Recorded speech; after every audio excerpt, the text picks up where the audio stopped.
नमस्कार मंडळी, मायबोली मराठी न्यूज या आपल्या चॅनलमध्ये आपणा सर्वांचं अगदी मनापासून स्वागत आहे।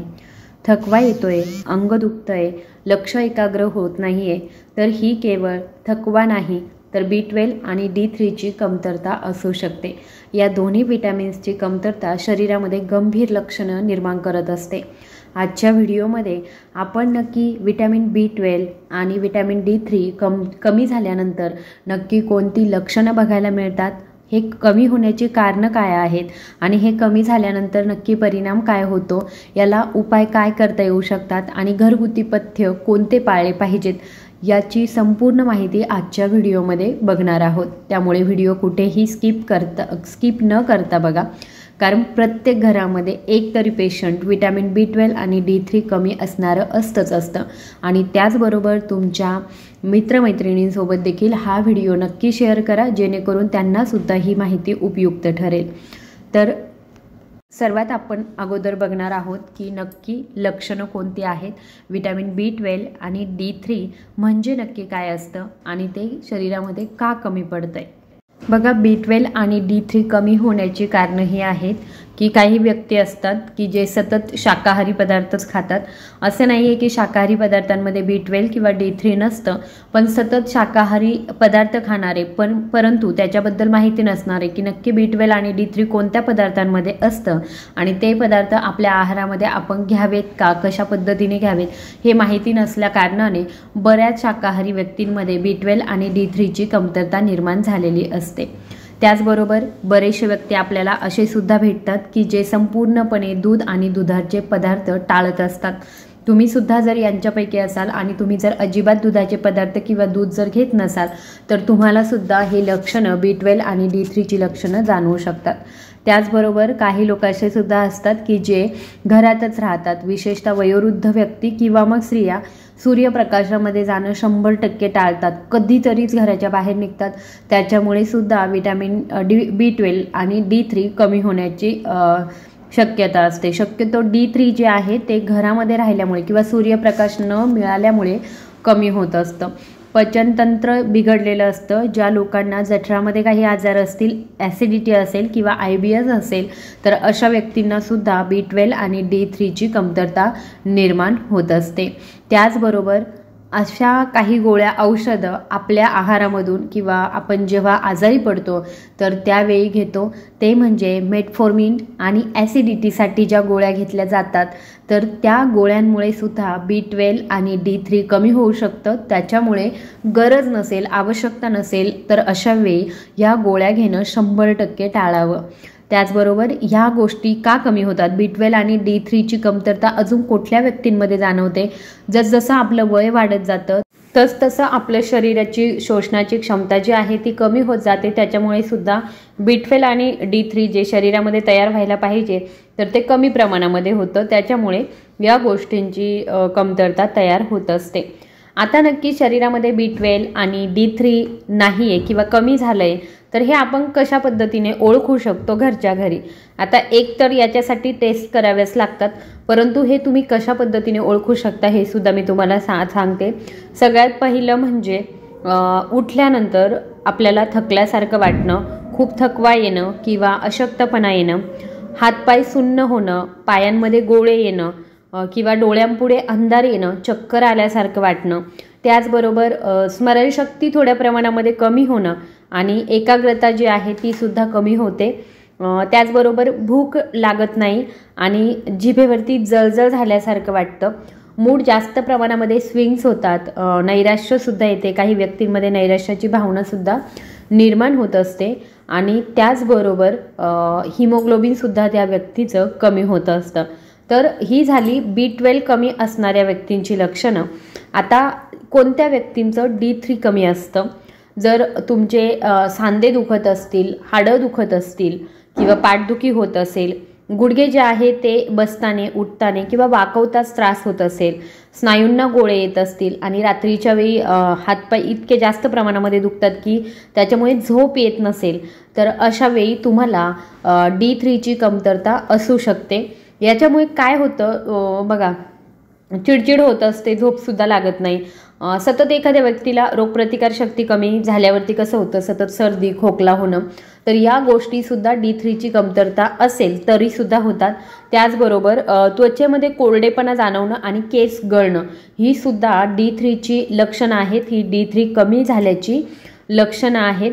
आता बघूया की नक्की याचे परिणाम काय होतात. लक्षणं तर आपण बघितली आहेत की B12 आणि D3ची लक्षणं काय आहे, पण परिणाम काय होतात तर बघा, B12 जर कमी असेल तर नाडीचं नुकसान होतं, ज्याला आपण न्यूरोपॅथी म्हणतो. मेंदूच्या कार्यामध्ये सुद्धा बिघाड होतो. याच्याचमुळे कुठेतरी आपल्या काही गोष्टी लक्षात राहत नाही आणि विसरभोळेपणा जो आहे तो वाढतो आणि दीर्घकाळासाठी मानसिक समस्या ज्या आहेत त्या एखाद्या व्यक्तीमध्ये B12 कमी असल्यामुळे होत असतात. त्याचबरोबर बघा, जर D3 कमी असेल तर अशा वेळी कॅल्शियम आणि फॉस्फरसचं शोषण खूप प्रमाणामध्ये होतं. रोगप्रतिकारशक्ती कमी होत जाते. त्याच्यामुळे आजारपण जे आहे ते सुद्धा निर्माण होतं आणि मानसिक स्थैर्य त्या व्यक्तीमध्ये राहत नाही. तर ही आहे D3चे परिणाम. आता तुम्हाला जर B12 आणि D3 कमी असेल तर ते लक्षात कसं येईल, तर तुम्हाला ज्या पद्धतीने अगोदर सांगितलेलं आहे ती जर लक्षणं तुमच्याकडे जाणवत असतील, तुम्हाला वाटत असेल की असं होतंय, तर तुम्ही सर्वात अगोदर डॉक्टरकडे जायचं आहे. कारण आपण कितीही घरी प्रयत्न केला तरीसुद्धा आपल्याला नक्की किती प्रमाणामध्ये B12 आणि D3 कमी आहे हे समजू शकत नाही. म्हणून आपण आपल्या डॉक्टर जे असतात तर त्यांच्याकडे जायचं आहे. ते B12 साठी टेस्ट करतील, सिरम विटॅमिन B12 आणि D3ची टेस्ट करतील. या टेस्ट नंतर आपल्याला समजेल की नक्की आपल्या शरीरामध्ये B12 किंवा D3ची कमतरता किती प्रमाणामध्ये झालेली आहे. कारण आपल्याला किती प्रमाणामध्ये कमी आहे हे समजल्यानंतरच आपला आजार आपण व्यवस्थित करू शकतो. जर B12चे इंजेक्शन आपल्याला घेण्याची गरज असेल तर मग डॉक्टर आपल्याला ते इंजेक्शन्स जे आहे ते सुरू करू शकतात आणि लवकर आपला आजार बरा होऊ शकतो. तर आता याला उपाय आणि आहार नक्की काय घ्यायचा आहे हे पण थोडक्यात बघूया. पण डॉक्टरकडे जाणं हीच मस्ट. कारण जर तुमच्या शरीरामध्ये B12 आणि D3 खूप कमी प्रमाणामध्ये राहिलेलं असेल तर अशा वेळी तुमच्या बाबतीत काहीही घडू शकतं. त्याच्यामुळे डॉक्टरकडे जर गेलात तर डॉक्टर तुमच्यावरती योग्य उपचार पद्धती करतात, इंजेक्शन्स वगैरे देतात. त्याच्यामुळे ते झटपट वाढण्यास मदत होते. तसं तर आपण घरगुती उपाय जे आहे ते करू शकतो. पण जर कमी प्रमाणामध्ये B12 कमी असेल तर मग अशा वेळी थोडंसंच कमी झालेलं असेल तर अशा वेळी घरगुती आहारसुद्धा आपण बदलू शकतो. पण मग डॉक्टरांकडे इतकं जाण्याची आपल्याला आवश्यकता पडू शकत नाही. तर आता B12 जर वाढवायचं असेल तर त्याच्यासाठी नक्की काय उपाय करावे किंवा आहारामध्ये कोणत्या गोष्टी घ्याव्यात. तर तुम्हाला जर B12ची कमतरता सांगितली असेल तर दूध, पनीर आणि दही. पण आता ह्या सर्व गोष्टी लक्षात घ्या. दूध, पनीर आणि दही या तीनही गोष्टी ज्या आहेत त्या आपल्याला खात्रीपूर्वक घ्यायच्या आहे. म्हणजे हल्लीच्या काळामध्ये दूध खूप प्रमाणामध्ये भेसळयुक्त दूध मिळतं, पनीर मिळतं, दही मिळतं. त्याच्यामुळे आपण ज्या काही गोष्टी घेत आहोत तर त्या नक्की भेसळयुक्त नाही आहेत ना याची खात्री करा आणि मगच घ्या. कारण तुम्ही जर भेसळयुक्त आहारामध्ये वस्तू वापराल किंवा गोष्टी वापराल तर त्याचा आणखी वाईट परिणाम आपल्यावरती होऊ शकतो. दुसरी गोष्ट आहे की अंडी, मासे. नॉनव्हेजमध्ये भरपूर प्रमाणामध्ये B12 असतं. त्याच्यामुळे अंडी, मासे यांचा समावेश आपल्या आहारामध्ये जर तुम्ही नॉनव्हेज खात असाल तर नक्की करा. पहिली गोष्ट होती दूध, पनीर, दही. दुसरी गोष्ट आहे अंडी आणि मासे. तिसरी गोष्ट आहे सोया प्रोडक्ट्स. सोयाबीनचे जे पण काही प्रोडक्ट्स आहेत तर सोयाबीनमध्ये खूप जास्त प्रमाणामध्ये B12 असतं.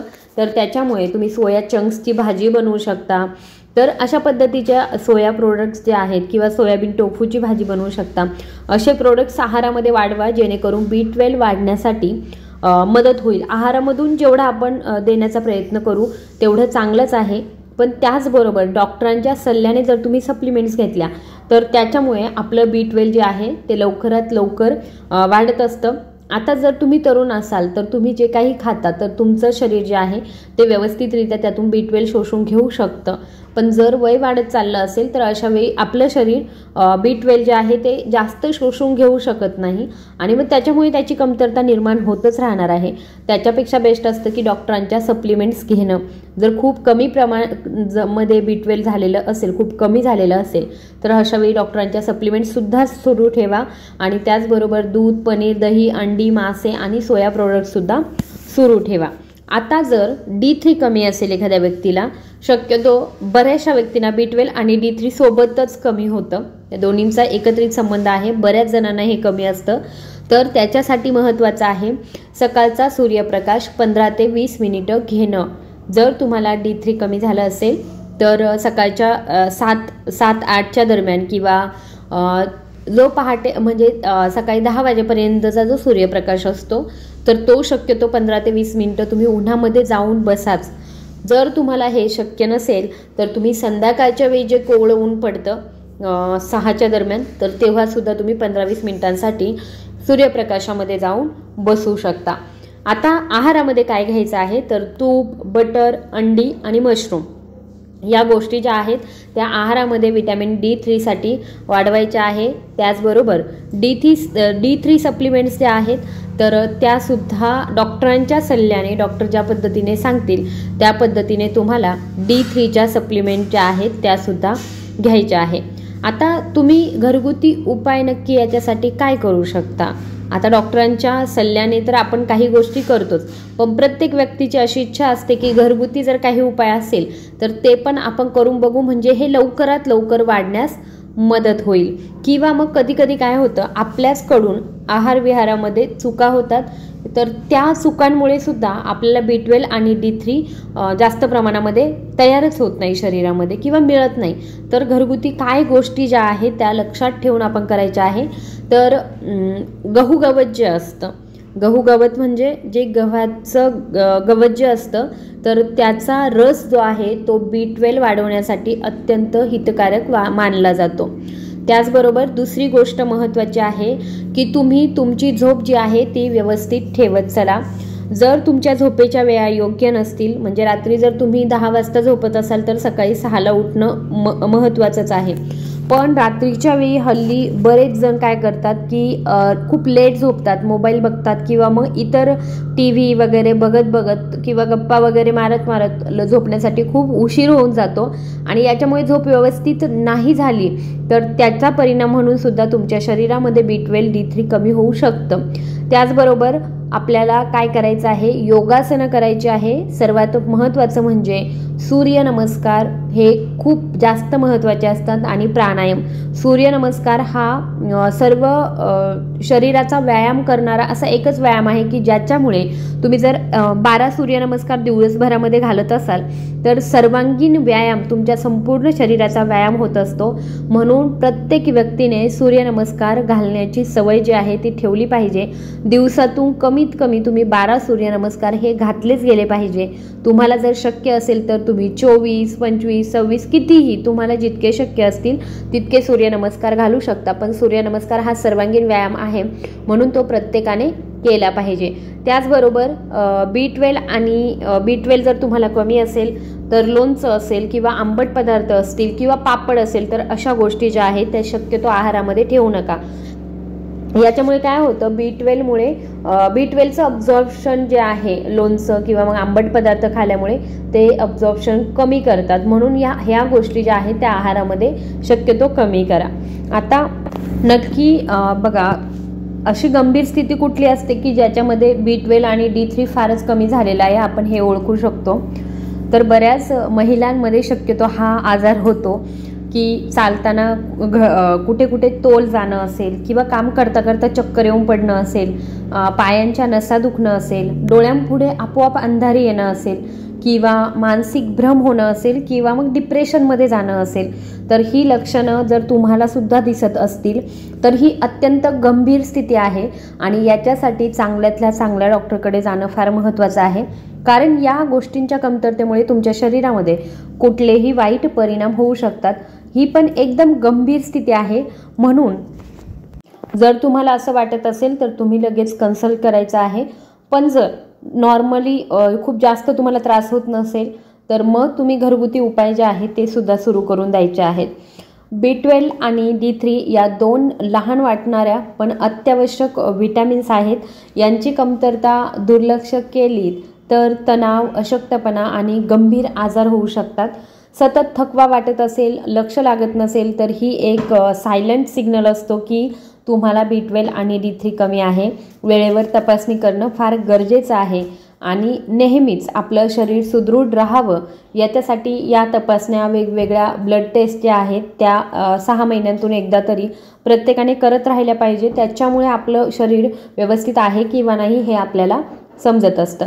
आता तुम्हाला आजच्या व्हिडिओमध्ये हे समजलंच असेल की B12 आणि D3 नक्की कमी असल्यावरती लक्षणं कुठले कुठले असतात, त्याचे परिणाम काय होतात, त्याला उपाय काय आहे आणि आपण नक्की काय करायला हवं। तुम्हाला जर अजून याच्याबद्दल काही माहिती हवी असेल तर कमेंट बॉक्समध्ये तुम्ही लिहू शकता। त्याचबरोबर तुम्ही जर हा व्हिडिओ माझा इथपर्यंत बघितला असेल तर आपल्या मायबोली मराठी न्यूज या चॅनलला सबस्क्राईब करायला विसरू नका, कारण असेच माहितीपूर्ण व्हिडिओज आपल्या चॅनलवरती आहे आणि ते तुम्हाला खूप जास्त मदत करतील तुमच्या शरीरामध्ये काही बदल होत असतील तर। त्याचबरोबर इतर तुम्हाला कोणी माहीत असेल की त्या व्यक्तीला या गोष्टी कमी आहेत तर त्या व्यक्तींसोबत सुद्धा हा व्हिडिओ शेअर करू शकता। धन्यवाद।